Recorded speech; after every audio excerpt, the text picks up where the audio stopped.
April 18, 1943. Solomon Islands, 9:34 a.m.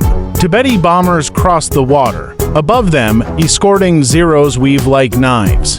Below, 16 American P-38 Lightnings hold position, engines humming, guns ready. What those Japanese pilots couldn't see coming wasn't a trick of tactics, it was geometry. Jump back for years. September 20th, 1939, Lockheed, Burbank. The Army wants a twin-engine interceptor fast enough to climb, fast enough to catch anything in the sky. Kelly Johnson and his team sketch something unusual, all the guns mounted in the airplane's center line, a 20mm cannon and 4.50 caliber machine guns fired straight ahead from a single pod. No convergence, no guessing at the distance where wing guns meet. The trajectories simply run parallel. The bullets fly where the nose points. Most fighters of the era put guns in their wings.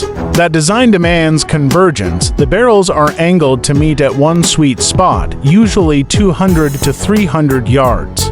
Hit to close, the rounds haven't crossed yet. Too far, they've spread apart.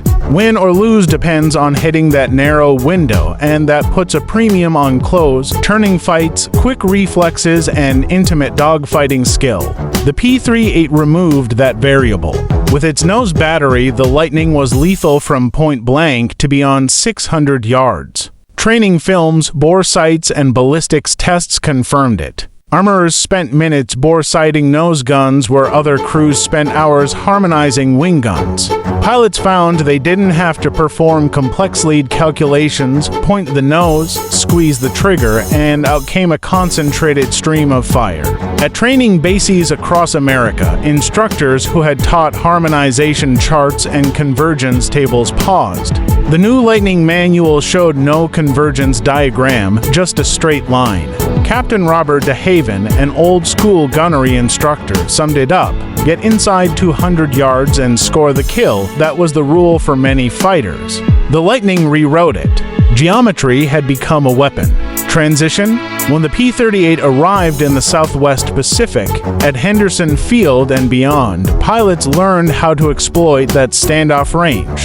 They practiced high-speed slashing passes, firing long before an enemy could close to its own sweet spot. Pilots like Richard Bong and others discovered they could control the engagement distance. That simple change, where the guns were mounted, would soon decide the fate of battles.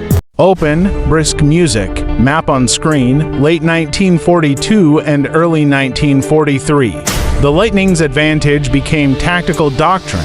In the Battle of the Bismarck Sea, P-38s and modified B-25s used high-speed attacks and standoff firing to devastating effect. 8 transports lost, dozens of fighters destroyed, almost no losses to enemy guns. The Lightning didn't fight like a Zero. It fought like a long, focused spear. Then came the mission everyone remembers. Allied intelligence intercepted Admiral Isoroku Yamamoto's itinerary, the brilliant planner of Japan's navy, traveling near Bougainville. A single plane would not have the range, the P-38 could. 16 specially fueled Lightnings took off from Henderson Field before dawn on April 18, 1943. They navigated by dead reckoning across hundreds of miles of ocean with precious minutes of fuel and only a short window to strike. At 9:34 a.m., everything fell into place. Tibeti bombers at 6,000 feet, escorted by Zeros. The Lightning pilots elected not to engage in knife fighting. They attacked from beyond the Japanese convergence range. At 600 yards, concentrated nose fire tore into the bomber formations. The first Betty rolled and dove into the jungle. The second went down into the sea. Admiral Yamamoto's aircraft crashed, a blow to Japanese morale and a vivid demonstration of the Lightning's true power. Why did this matter so much? Because the P-38's centerline guns gave crews control over engagement distance. Where the Zero needed to force a close turn at 100 yards to be lethal, the Lightning could pick them off earlier and quit the fight before the enemy could respond. The result, dramatically improved kill ratios, lower losses, new tactics emphasizing slashing attacks and disengage maneuvers. OUTRO reflective music, design choices often look like small details on a blueprint. But when those details change the geometry of battle, they change history.